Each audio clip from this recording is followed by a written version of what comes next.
And welcome to Quoth the Raven, Booktober Day 2. Yesterday was supposed to be Day 2. Unfortunately, my air conditioning had broken, and it took them all day to get it fixed, and I didn't have time to put the show together while they were running around. So I will do 2 episodes today. We're going to do this one as Day 2 now at 1 o'clock, and at 9 o'clock p.m. we'll do the second for Day 3. Second episode for Day 3. Okay? With that being said, let's go ahead and get straight into the reviews. I'm going to start with The Baboon, The MUSTELID MENACE. It's a hardcover edition for $25. Its publisher is Bowtie Press. The writer-artist is Jamie Jones. The genre is pulp superhero comedy. It was released in 2019. And what it's about is the Baboon is a government agent who has his nephew and some additional cohorts aiding him on his missions. In this book, he has to go to a spooky castle on an island in order to try to acquire a book with a scientific formula in it. They think it's the Jackal formula, but it's actually the Jekyll formula, like Jekyll and Hyde. He barely escapes the castle on his own, but he loses the book in the escape attempt, so the group has to go back as a team and storm the castle together. Will they stop the menace of the evil Professor Weasel? The series has a very pulpish feel to it, and Jones's art style is very interesting, playful, and fun. I was very pleased with this book. I don't remember when I ordered it, because I ordered it as a combination product with a different book, which we'll review in a moment. If there's a softcover trade paperback version or not, but I hope there is one, or that if there isn't, that he does put one out. Because while I think this book is certainly worth the money for the hardcover, I think many people will find $25 too steep of a price, unfortunately. And it's silly, but people are how they are. I recommended it for ages 10 and up, and it is a 5-star book.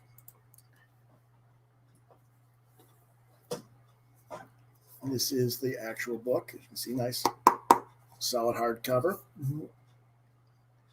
Good, reasonable, good hard thing. Back cover.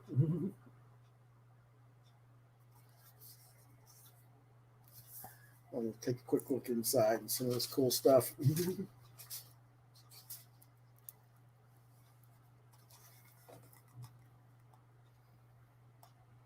He starts out being captured by Professor Weasel, or was he really? But he's chained up, and he kicks Weasel in the mouth, gets the keys with his feet, and frees himself. But by the time he frees himself, he's got to fight monsters and people with guns. And he's like, "You don't really want to do this, do you?" "Okay, you do."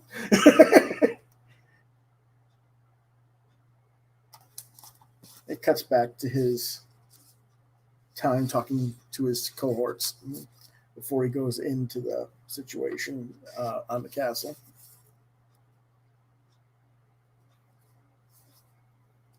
That's where he discovers the book. He thinks it's a Jackal formula. He realizes it's Jekyll. And as you can see, this guy has been creating Jekyll creatures that are oversized and quite muscular. He's got to fight them all off.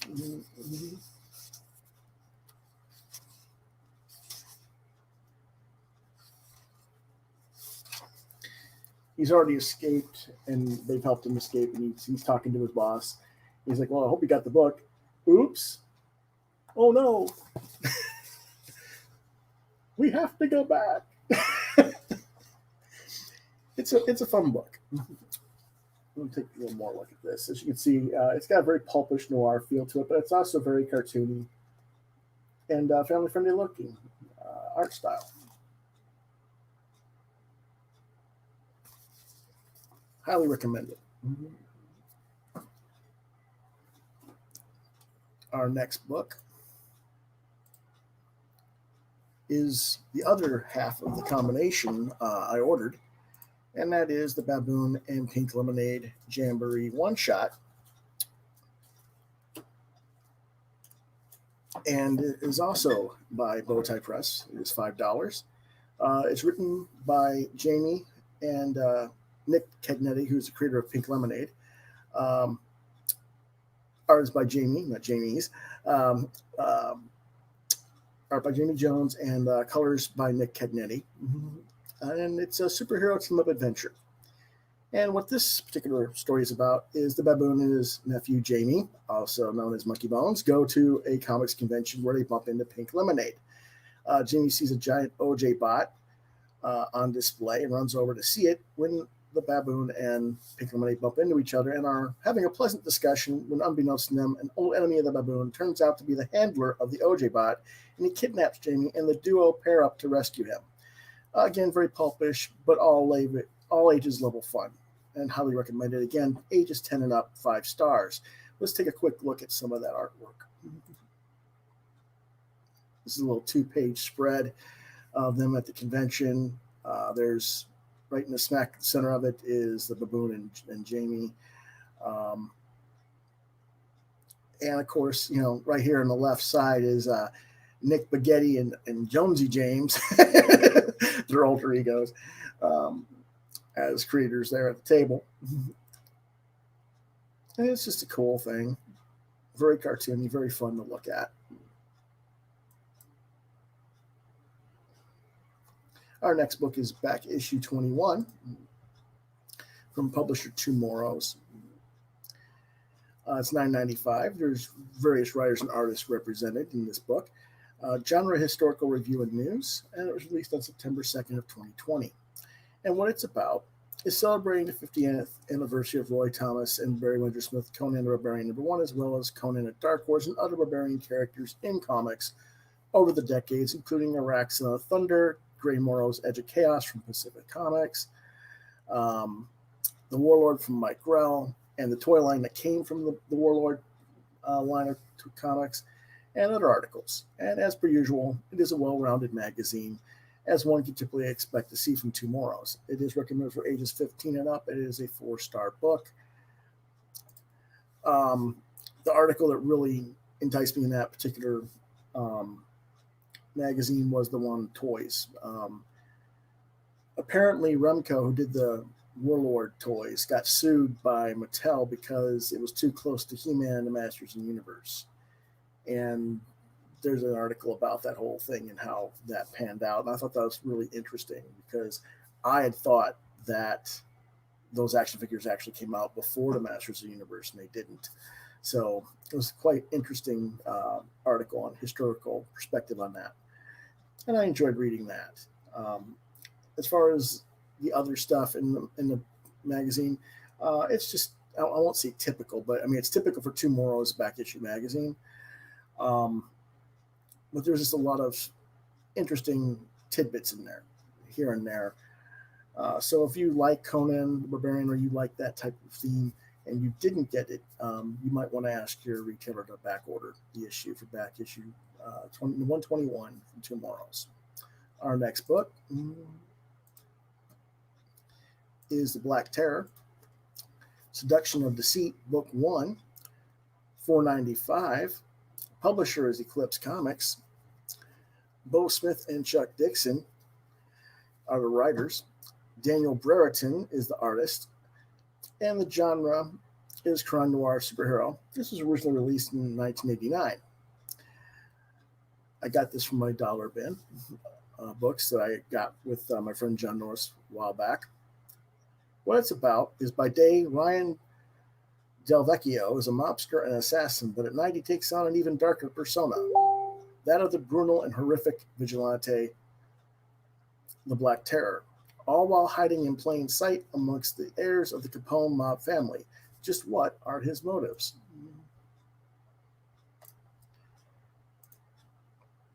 It's a good first issue. Like I said, I picked up out of the dollar bin. It's interesting.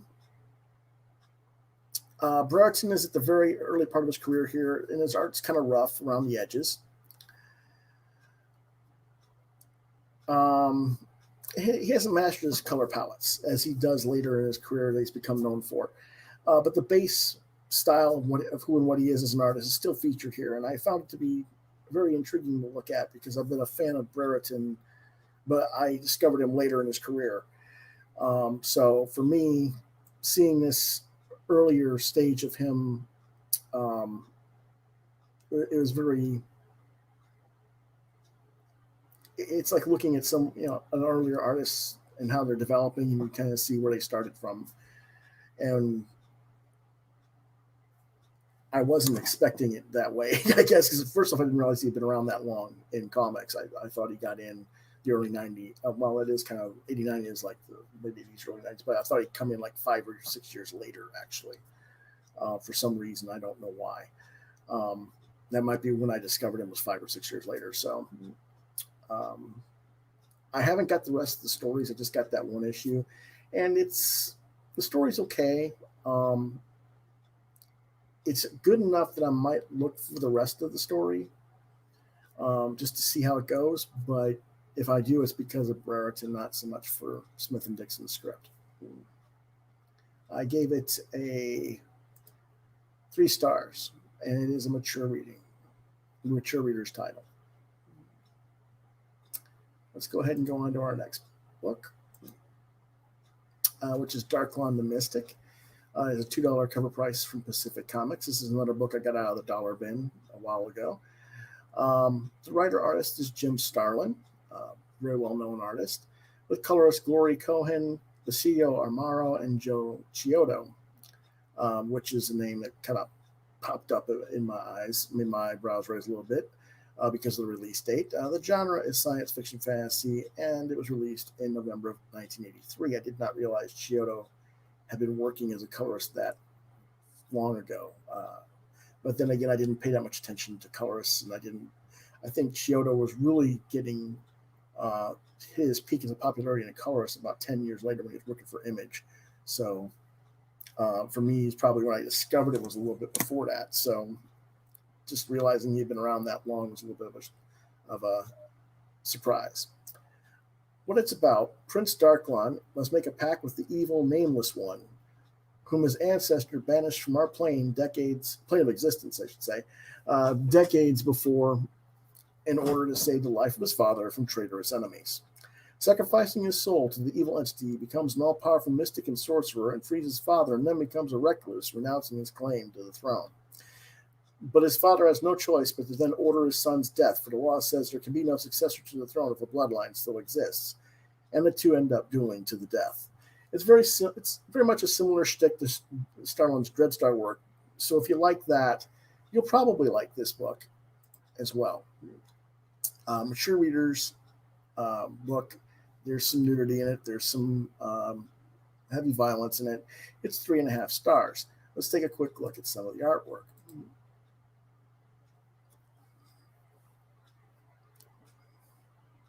And again, this is 83. So, it looks like an 80s comic. Some of the graphics are a little bit interesting. I thought this was funny. The price. It's like he sure likes to use this phrase because there's a book called The Price in Dreadstar as well. It's like a whole graphic novel called The Price. So it's like, really? It really made me think about that connection to his Dreadstar series. I do like his space city here on the right panel. That's an interesting design as well. Here's another page of it. Again, we see Darklon visiting his mystic mentor, and the mentor tells him, I can't help you save your father. You're going to have to go talk to the Nameless One if you want help. And here you see Darklon's pose here, and again, it's laser gun, the sword. It looks so Dreadstar. I mean,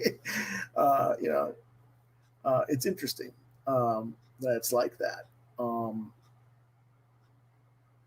The blue wizard mentor reminds me of Darklok Zahig from Dreadstar as well. It's just different face, but he's only got one eye instead of a 2-eyed face with one eye covered with a patch. But I mean, it just reminds me so much of that. So, like I said, very, very reminiscent of his Dreadstar stuff. Let's go ahead and go on to the next book,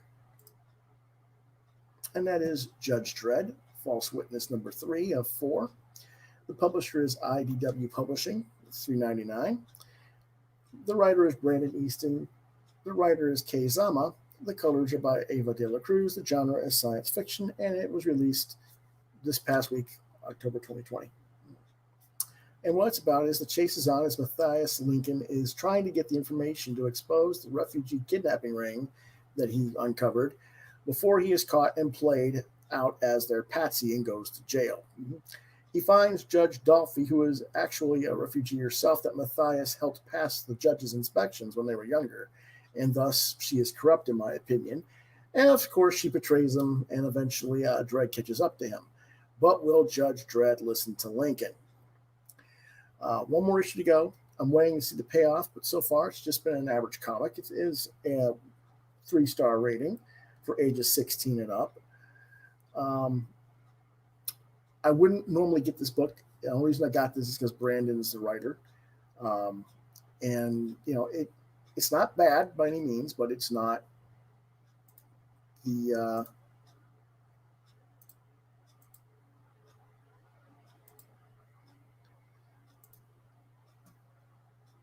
killer book, I guess you could say. It's not perfect thing. Brandon's done better work, but it's not a bad book by any means. Let's go ahead and take a look at some of the artwork for it. And this is early on, where Matthias has been now put on all the screens as the person who killed this popular individual who's supposed to be representing the rights of refugees and stuff. And this person's actually a fraud, a total fake. He had a complete body makeover to a level of degree that you wouldn't believe. Basically, the only thing that even identifies him as someone else is the fact that he's got a tattoo that he didn't have removed from his original body. He went from black to white, a whole bunch of other things. So they're trying to figure out who did the actual plastic surgery and structural work. They figure out who it is, and Judge goes after that person. Judge Dredd goes to find out who that person is. In the meantime, Matthias has found Dolphy, and Dolphy's confronting him. And he's explaining the situation and what's going on. He says he sent a coded transmission to the Justice Department to blow the trafficking operation, but he doesn't know if it was received or not. She explains something, and she basically hints at that, you know, Noodles' encryption, which was Noodles was the guy, the tech guy that he had sent the transmission, and that's that basically, you know, tips off him that she's betraying him. But he does have an exit strategy, and he escapes, and he steals her bike. But it doesn't really matter because Judge Dredd is Judge Dredd, and he will catch him now. So he does get caught at the very end of the episode, and now the question is, will Dredd actually listen to what he has to say? Hello, John. We're almost halfway through the list, actually, this week. For this episode, I should say. Let's go ahead and go on to the next one. Our next book is Ms. Mystic, $2 from Continuity Comics from October 87. The writer-artist is Neil Adams with some layouts by Mike Nasser. Colors by Corey Adams with Zipatone layouts by Joel Adams. The genre is science fantasy, and what it's about is Earth is dying from pollution. A team of scientists adventurers approach a factory inexplicably armed.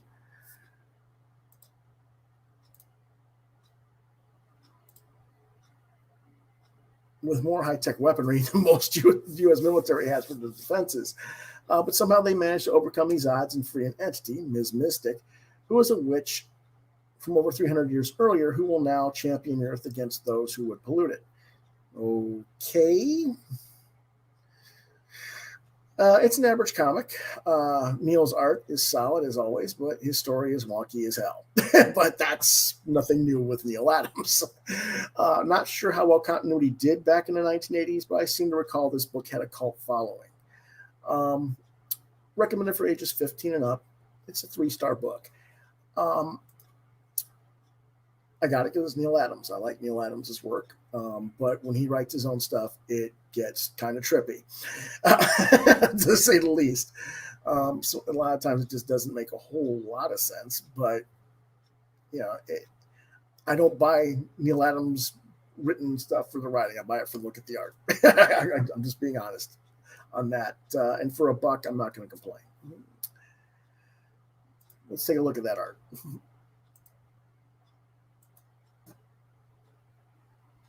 Now, one thing I did find funny is the design of this weird-looking thing. It's a lab, kind of a Winnebago mixture. It's like, it reminds me of this old 1970s, early 1980s television show called Arc 3. That was a live-action kids show on Saturday mornings, and they were out in the post-apocalyptic Badlands type thing in their little machine. I wish only that actually looked like something unique. This looks like a weird amalgamation of that plus in a Winnebago. Introduction to the team members, nothing overly dramatic. They start explaining how, for whatever reasons, whatever pollution is in the air or in the water or whatever's killing off all the animals, starting to affect old people and now young people. Kind of like COVID-19. Interesting.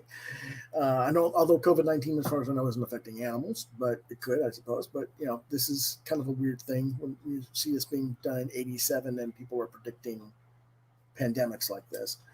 Kind of interesting.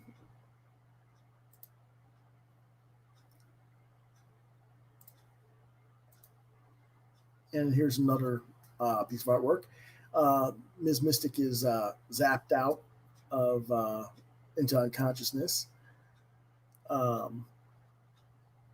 the enemy foreman, who has somehow turned 2 girders into a flying motorcycle apparatus with laser guns.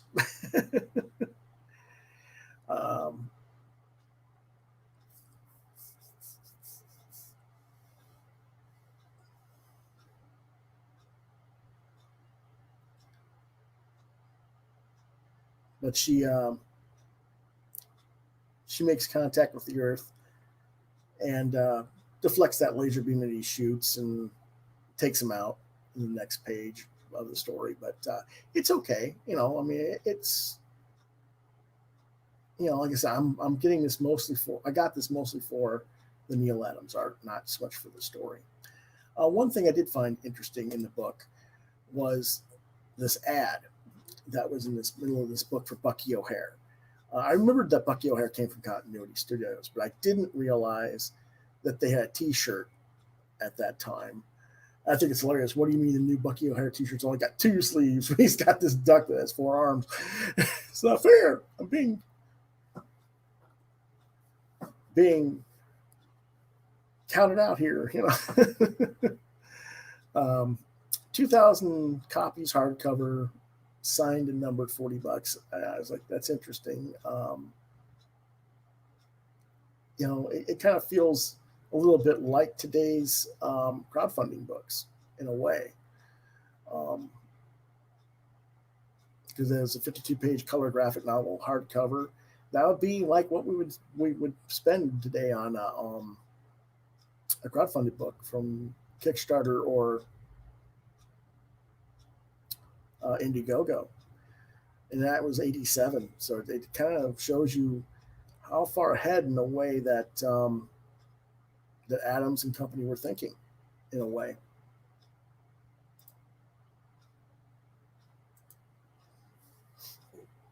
I kind of want that shirt.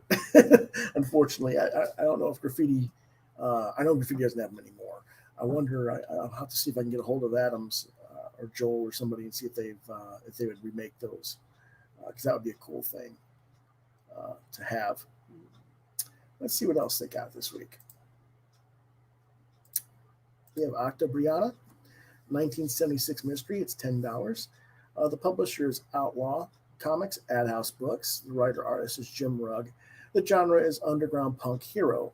The ISBN number is 978-1-935-233-61-9, and it was released last month, September 2020.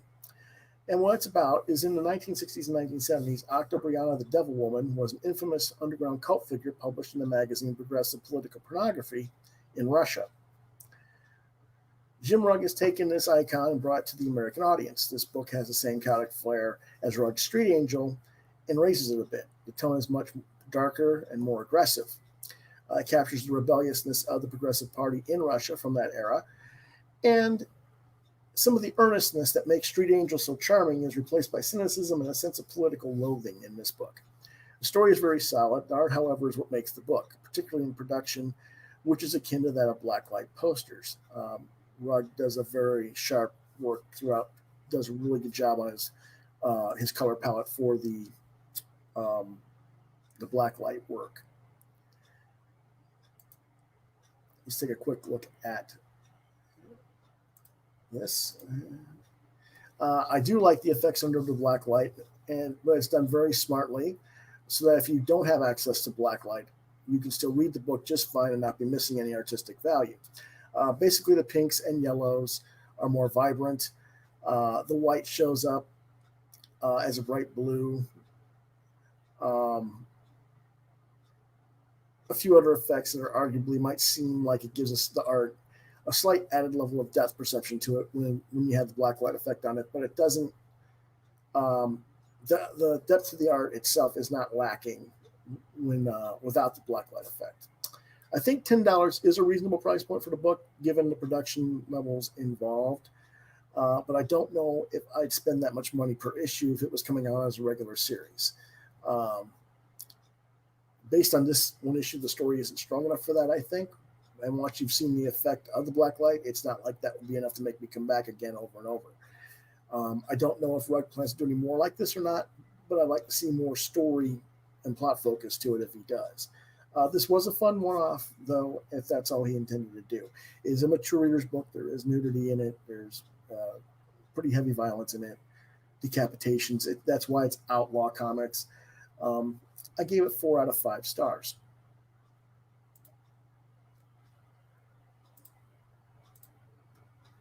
And here is some of the interior artwork. As you can see, really nice coloring there.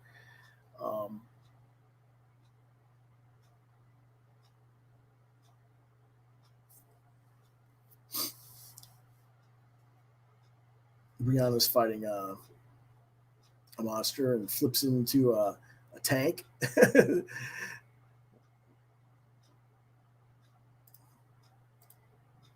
And then blows it to bits.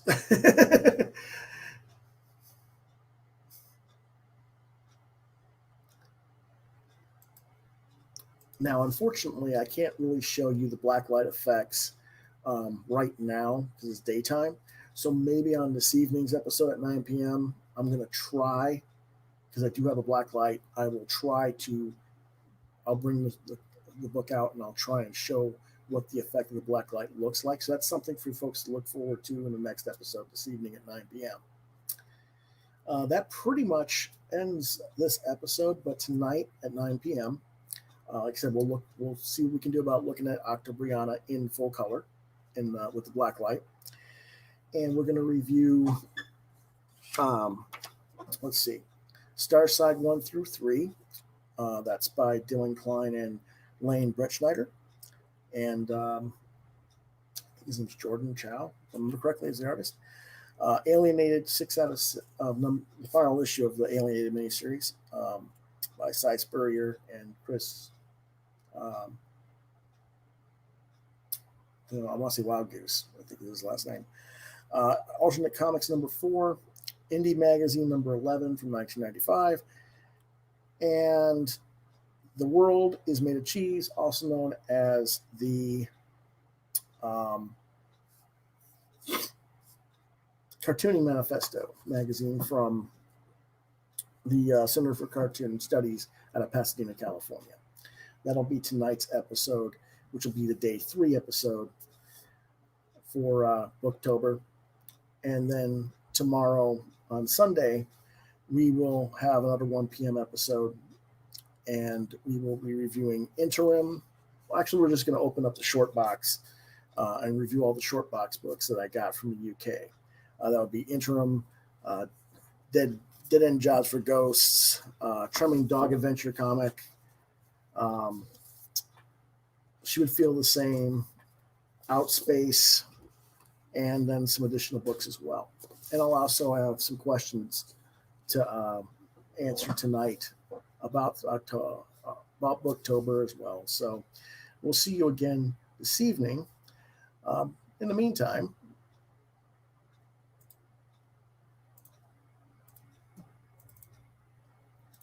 if you want to reach me,